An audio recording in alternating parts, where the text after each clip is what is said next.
Este es el episodio 15 de la segunda temporada de Cositas de Niños. En este episodio voy a platicar con Alain Pinzón, una activista permanente, una activista de esos de los que ya casi no veo, que se preocupa por todos los pacientes de VIH y de SIDA. Queremos acabar con el estigma y qué mejor que hacerlo con información.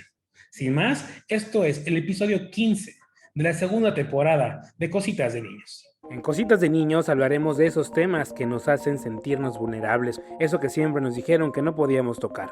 Junto a expertos y amigos abordaremos desde una perspectiva abierta y clara esos asuntos que nos harán confrontarnos con nosotros mismos. Yo soy Víctor Cuevas y esto es Cositas de Niños segunda temporada, porque para ser hombres primero debemos dejar de ser machos.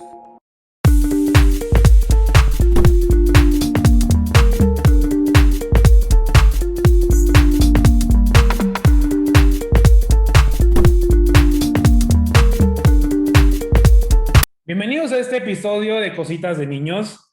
De verdad, pues estoy muy contento después de varias semanas, porque aquí el personaje que vamos a entrevistar es todo un vivo.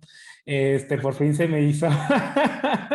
Y les voy a introducir con esta frase que cuando lo conocí me movió mucho, que dice, lo primero que me dijo mi abuelo al salir de un coma inducido por 45 días de haber estado en etapa de SIDA fue, Alain, tú tienes algo importante que hacer, por eso no moriste. Tienes la obligación de encontrar qué es. Y pues eso a mí me movió mucho, Alain. De verdad, gracias por aceptar la invitación, gracias por tu tiempo, gracias por estar aquí. Muchísimas gracias, queridísimo. Un placer estar con ustedes. Y sí, perdón, es que la agenda está un poquito apretada y pues hasta ahora pude, perdón. No te preocupes, no te preocupes. Bueno, Alain es defensor de derechos humanos, miembro del Consejo Ciudadano para VIH de la Ciudad de México y director de Vive Libre, que vamos a hablar de Vive Libre porque creo que tiene una labor vital, fundamental, que pues muchas organizaciones deberían de apoyar y muchos de nosotros como ciudadanos deberíamos de apoyar iniciativas de este tipo. Pero vámonos a los básicos para entender qué pasa con el VIH, qué pasa con el SIDA, si es como ya tener una condena de muerte y demás, porque bueno, lamentablemente vivimos en un país en el que se sigue estigmatizando y se sigue discriminando pues, a gente con VIH, a gente con SIDA y creo que quiero pensar que se deba a la falta de información. Y pues vámonos al origen, Alain. ¿Qué es el VIH y qué es el SIDA? Porque muchas veces confundimos uno con otro. Claro que sí, el VIH es el virus de inmunodeficiencia humana que se transmite por principalmente vía sexual, vía sanguínea o vía perinatal, que puede ser de mamá a bebé, ¿no? Y también por leche materna, ¿no? Que es como la lactancia. El SIDA es la etapa más severa y sin tratamiento del virus de inmunodeficiencia humana, ¿no? Es decir, el SIDA es una etapa súper ruda del virus cuando ya está avanzada, cuando no hay tratamiento y que ataca principalmente al sistema inmunológico del organismo. Así de claro. Cuando una persona ya pasa a la etapa de SIDA, estamos hablando de que ya está literalmente condenada al final, o podemos decir que, o sea, es una etapa difícil, pero se puede ir contrarrestando. Como tal, la etapa de SIDA tiene características que puede ser que estás con enfermedades definitorias de SIDA, que pueden ser infecciones oportunistas o padecimientos que se han desarrollado a través del virus que no ha sido tratado, como por ejemplo el sarcoma de Kaposi, algún tipo de cáncer, linfoma, es decir, son como diferentes padecimientos los que se pueden desencadenar del VIH, no tratados sobre todo no tratado, siempre quiero hacer esa corrección, esa puntualización, perdón, no tratado, el VIH puede llegar a una etapa de SIDA, pero la etapa de SIDA no es una sola, ¿no? Hay diferentes organismos y depende de cada persona qué problemática presente es que puede ser reversible esa etapa. Si estamos hablando de que hay meningitis o citomegalovirus, ya no va a depender del SIDA o de la etapa que está, sino de la enfermedad de la infección oportunista en la que nos encontramos, ¿no? Si el citomegalovirus no ha sido tratado, pues entonces ahí hay un problema.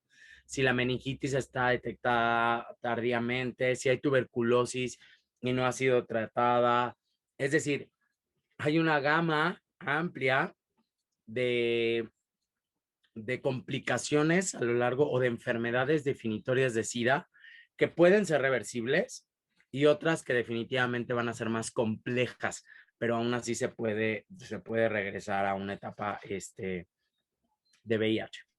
sea, no estamos hablando de que ya estás completamente condenado a la muerte, porque así es No, como se veía. por eso es tan importante que se hagan la prueba. O sea, por eso es tan importante hacernos pruebas de VIH.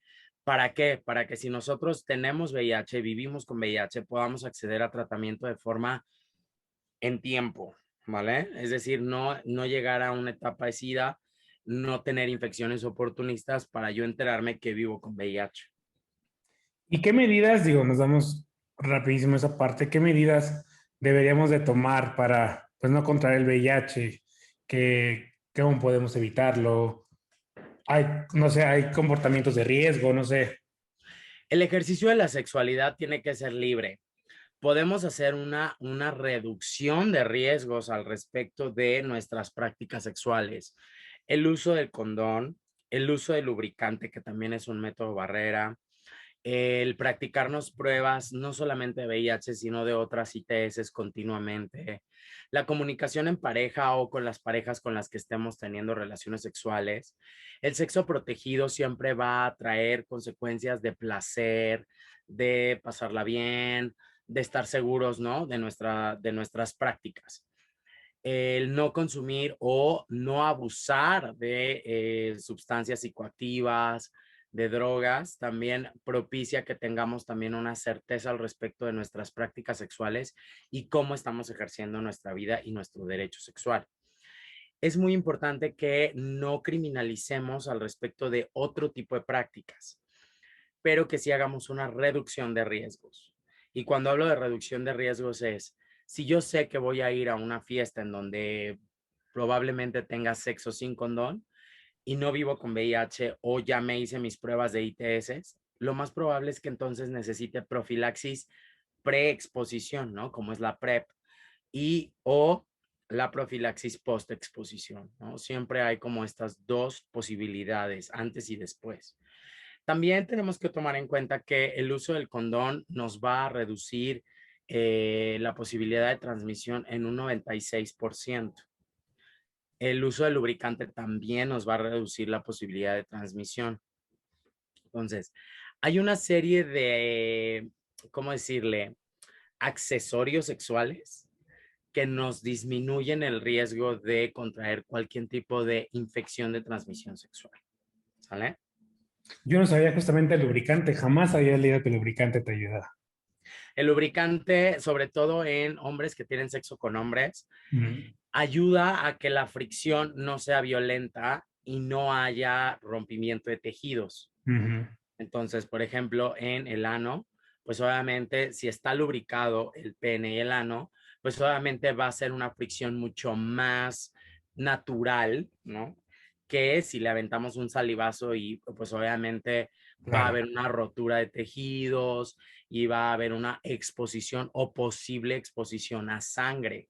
Entonces, recordemos que el VIH se transmite por mucosas, cualquier tipo de mucosa.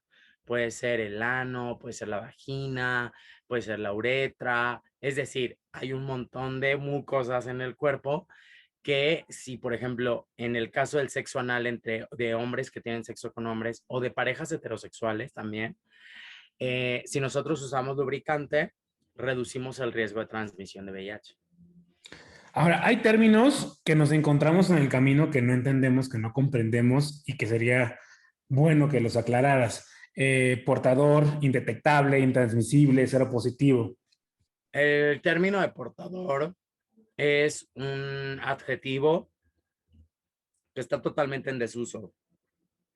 Es incluso hasta estigmatizante. Ok, Cuando hablamos de VIH y de personas que tienen VIH, siempre tratemos o hagamos el esfuerzo de educarnos y de usar los términos correctos. No se dice portador, se dice persona que vive con VIH. ¿Por qué? perfecto. Porque el VIH no es portable, tú no te cambias de día y dices, ay, pues hoy no tengo VIH y entonces lo porto o no lo porto. No, La portabilidad en el VIH no existe. Entonces, como no existe la portabilidad, no existe el portador. Perfecto, sí. Entonces, es persona que vive con VIH. Indetectable quiere decir que la carga viral, el conteo de virus por mililitro de sangre de una persona que vive con VIH es tan bajo que ni siquiera una máquina de laboratorio puede detectarlo. Entonces, cuando tú estás indetectable en tu prueba de carga viral, quiere decir el estudio Partner 1 y Partner 2 en 2015, 16, más o menos, 17, demuestra científicamente que una persona en estado indetectable no puede transmitir el virus vía sexual, porque es tan baja la carga viral en un mililitro de sangre, el número de copias que hay, que no se pueden transmitir. Entonces, Cero aún positivo. teniendo sexo sin condón, pues no Claro. te va a transmitir nada, ni tú vas a transmitir nada. Cero positivo. Seropositivo se refiere a el resultado del reactivo de la prueba rápida, ¿no? Es cero positivo, cero negativo. Ok. Es un término más clínico, pero también hay personas como yo que lo utilizamos en la vida social, ¿no? Personas seropositivas o personas que viven con VIH. Correcto. Ahora bien, otro término bueno, que aparece en mucha bibliografía y demás es la pareja serodiscordante. ¿Qué es una pareja serodiscordante? Es un par de personas, una vive con VIH y la otra no. Ok, Y entonces es una pareja cero discordante porque la concordancia no existe en el estatus serológico. Una persona vive con VIH y la otra no. y ahí me lleva una de las preguntas que te iba a hacer más adelante, pero bueno, voy a tomar la oportunidad de hacértela de una vez. Si eres una persona con VIH o con SIDA, ¿debes siempre decirle a tu pareja de esto y también si existe alguna ley que te obligue a hacerlo? Absoluta y totalmente, rotundamente no. Uno de los derechos humanos de las personas que vivimos con VIH es la confidencialidad. Nadie puede violar ese derecho, ni tu médico, ni tu empresa, ni tu hospital, ni tu centro médico, absolutamente nadie. Solo las personas que vivimos con el diagnóstico tenemos el derecho de publicarlo o hacerlo público con las personas que nosotros queramos. Ok, ¿Por qué? Porque es nuestro derecho. Así como una persona o una mujer tiene derecho a la confidencialidad al respecto de su embarazo, una persona con VIH o que vive con VIH tiene derecho a una confidencialidad al respecto de su estatus. No hay ninguna ley que nos obligue. ¿Por qué? Porque eso sería algo violatorio a los derechos ok, humanos de las personas que vivimos con VIH. perfecto. Sí, Si te yo lo digo. tengo una pareja Mm, y cortamos y después la otra persona se entera que yo vivo con VIH, no es mi responsabilidad de alguna manera decirle o no, o decirle más bien, ¿no? ujú. O hacerle ver que yo tengo VIH o saber, ¿no? ¿Por qué? Porque el ejercicio de la sexualidad es responsabilidad de cada persona.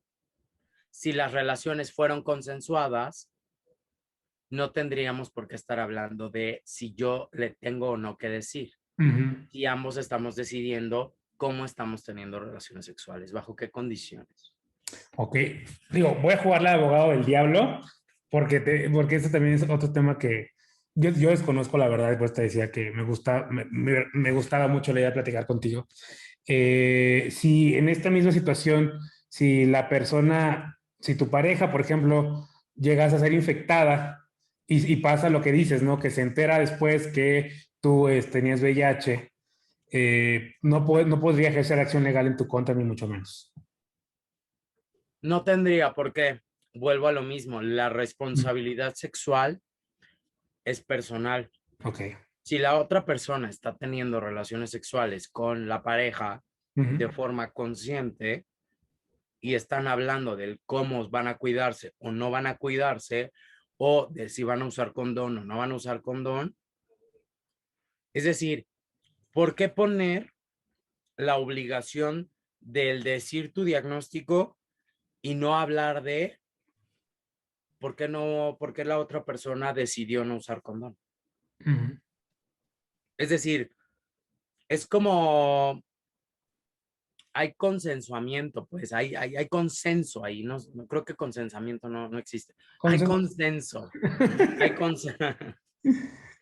hay consenso.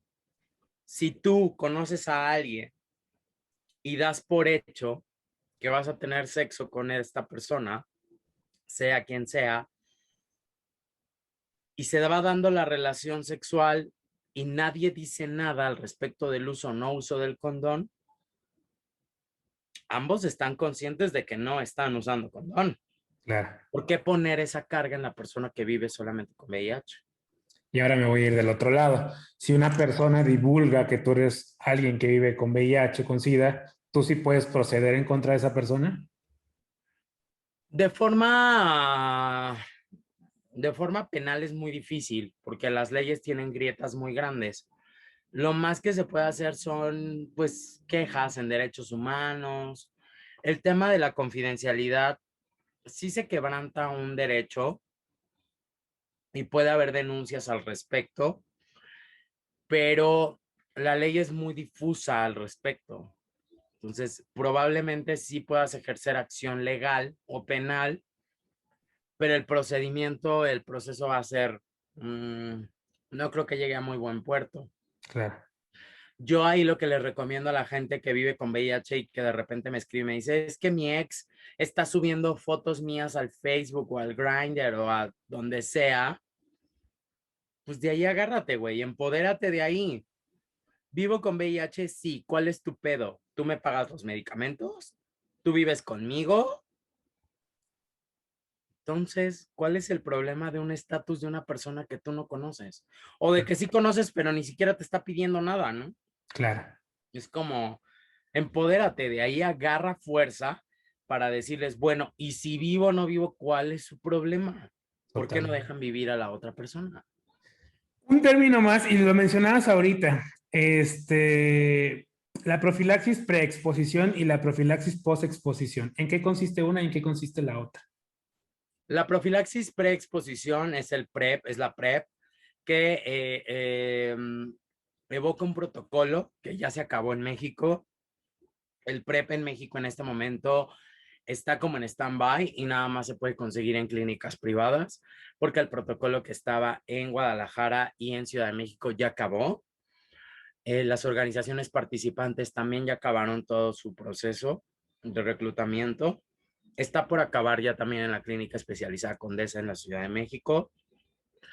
Se basa en tomar una pastilla de medicamento antirretroviral de 2 componentes durante un determinado tiempo. Este método de prevención es de alguna manera como específico para poblaciones, hombres que tienen sexo con hombres y personas trans o mujeres trans en este caso. Sobre todo las personas que se dedican al trabajo sexual, las personas que tienen constantemente prácticas de riesgo, usuarias de drogas y personas que tienen parejas que viven con VIH. Y la profilaxis Entonces, post-exposición posición. es un protocolo que está prácticamente en todo el país y que se echa a andar desde 2 lugares, desde el Capacits estatal o desde la Fiscalía de Delitos Sexuales de cada estado. La profilaxis post-exposición está hecha para diferentes tipos de relaciones, sobre todo las relaciones de riesgo, ¿no? Cuando tienes relaciones con personas que no conoces, que no has mantenido una comunicación, que la última prueba fue hace muchísimo tiempo, que hubo, que compartieron jeringas o que hubo intercambio de fluidos, que no hubo condón, que no hubo lubricante, que hubo sangre o que hubo un exceso de drogas o alcohol y entonces no sabes cómo tú mantuviste esa relación, con qué, pues como con, si con condón, con lubricante, con qué. Entonces ahí es para el PrEP. En ocupación, el riesgo ocupacional, que son todos los riesgos que traen los doctores, cirujanos, enfermeras, cuando llegan a pincharse o a cortarse con algún tipo de instrumento que tenga sangre de otra persona, quien sea. Y en las fiscalías y también en los capacits es para personas que han sido víctimas de violaciones o agresiones sexuales.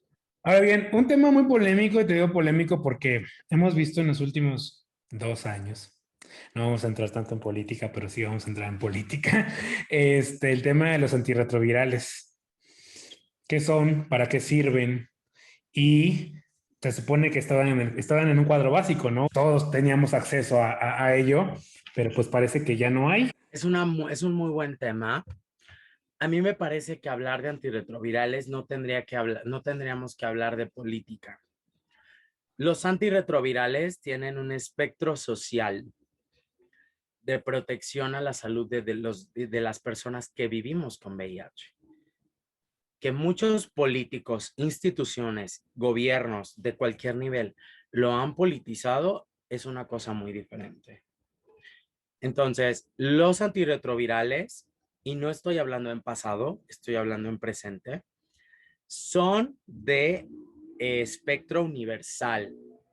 Cualquier persona que viva con VIH en México, que sea por supuesto mexicana, porque hay otro tipo de regulación para personas extranjeras para el acceso, tiene acceso universal y gratuito a los antirretrovirales. ¿Y por qué estoy siendo tan específico al respecto de mi respuesta? Es, yo como activista tengo una responsabilidad ética y social de hacer o de dar información basada en evidencia y con base en los derechos humanos que tenemos. Cuando alguien se pronuncia al respecto de que teníamos acceso a los antirretrovirales, siempre hay que pensar que hay personas que el día de hoy, en este momento, o el día de hoy, en el transcurso del día, están recibiendo un diagnóstico. Y si alguien nos ve que está recibiendo su diagnóstico y con todo el duelo y la carga emocional y la carga social que trae consigo el diagnóstico positivo, nos ve y nos escucha decir que eran de ámbito público o que eran gratuitos o que hay desabasto, lo único que vamos a generar es una desestabilidad mental. Entonces, hay que cuidar la salud mental de las personas que viven con VIH y que están siendo diagnosticadas o que llevan mucho tiempo y que no están tan al pendiente de las redes sociales.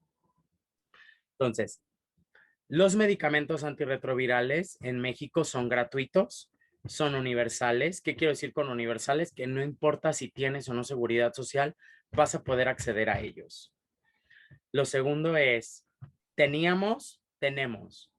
Hay una compra consolidada o una compra multianual de los medicamentos de primera línea que están en la guía de manejo antirretroviral 2019 y 2020, que está a punto de publicarse y en la cual participé. Es una guía, es un documento oficial, nacional y obligatorio para todas las instituciones de salud. ¿Cuáles son esos esquemas? Inhibidores de integrasa que tienen una compra multianual. ¿Hay problemas de abastecimiento? Sí. Desde que inició la cobertura universal y gratuita, que es en el año 2000 en México. ¿Es un problema permanente? Sí. ¿Hay que normalizarlo? No. Hay que seguirlo denunciando y por eso es tan importante el trabajo que hacemos varias organizaciones en todo México para que personas que viven con VIH y están presentando un problema de abasto en su farmacia, en su clínica, con su doctor, puedan tener sus medicamentos, no importa si los tienen o no, porque ese no es nuestro problema. Nuestro problema no es resolver la administración pública por la que le pagan a los funcionarios. Nuestro problema es ver cómo la adherencia no se interrumpe y todos los usuarios que nos contactan tengan su medicamento. ¿A dónde pueden recurrir? Es una persona que nos está escuchando en este momento, que está encontrando desabasto de su tratamiento y demás. ¿A qué instancias recurrir? Organizaciones de la sociedad civil siempre hemos sido como la pared en donde se recargan las instituciones cuando no hay abastecimiento, sobre todo administrativo, porque es un tema administrativo. Claro. Las organizaciones en todos los estados de la República hay organizaciones que les ayudamos. Si no, pueden contactarme a mí o a las redes de Vive Libre y nosotros hemos mandado medicamento hasta hace 2 semanas, nos faltaba nada más Baja California Sur de mandar medicamento. Y hace 2 semanas nos contactó un chico y le mandamos hasta Baja California Sur el medicamento. Entonces, hemos mandado medicamento a todos los estados de la República. Ya ven por qué les digo que este señor es un personaje. No, hombre, para nada. Y bueno, pues como redondeando la idea, también tenemos que alzar la voz en nuestras unidades médicas. Si el de farmacia me dice, no tengo medicamento, llámame después, pues te chingas, porque el VIH no me va a esperar un mes ni una semana y tú me das mi medicamento porque es mi derecho.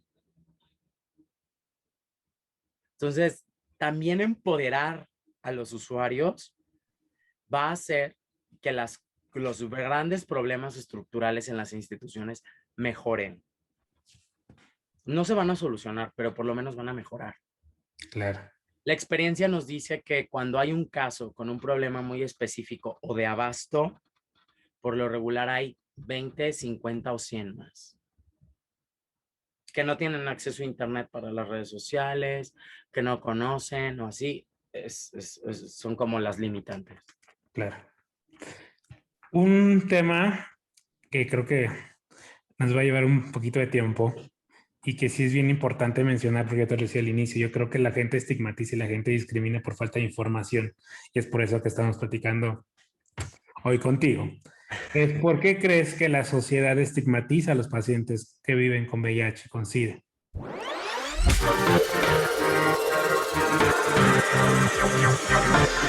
Y con esta idea de la iglesia de que ser homosexual o ser lesbiana o ser persona trans es un pecado y hay un castigo por ello. No hubo ni una sola declaración desde el gobierno federal. Porque una persona que vive con VIH tiene una vida, tiene unos sueños, tiene unas metas y no vale menos que una persona que no vive con el virus. Después de este episodio, espero que hayan quedado claros esos conceptos que quizás desconocías, esos temas que puede que habías escuchado o investigaste más o menos, pero no lo tenías al 100%. Finalmente, ese es el objetivo del episodio, más allá también de romper con el estigma con el que viven los pacientes con VIH y con SIDA. En el próximo episodio continúa esta conversación con Alain, donde seguiremos profundizando en las situaciones que viven los pacientes con VIH y con SIDA en su vida diaria y de cómo la sociedad los sigue señalando. Si te gustó el episodio, pulgares arriba, comparte el episodio, por favor, suscríbete al canal para que recibas todas las notificaciones de cuando subamos el episodio dominical y los episodios tanto del Diván de Cositas de Niños como de Los Sentidos de María. Por favor, sigue las redes sociales de Cositas de Niños, Cositas de Ninos, el podcast en Instagram, en Facebook. Y si me quieres escribir en correo electrónico, Cositas de Ninos, el podcast @gmail.com. Sin más, esto fue el episodio 15 de la segunda temporada de Cositas de Niños.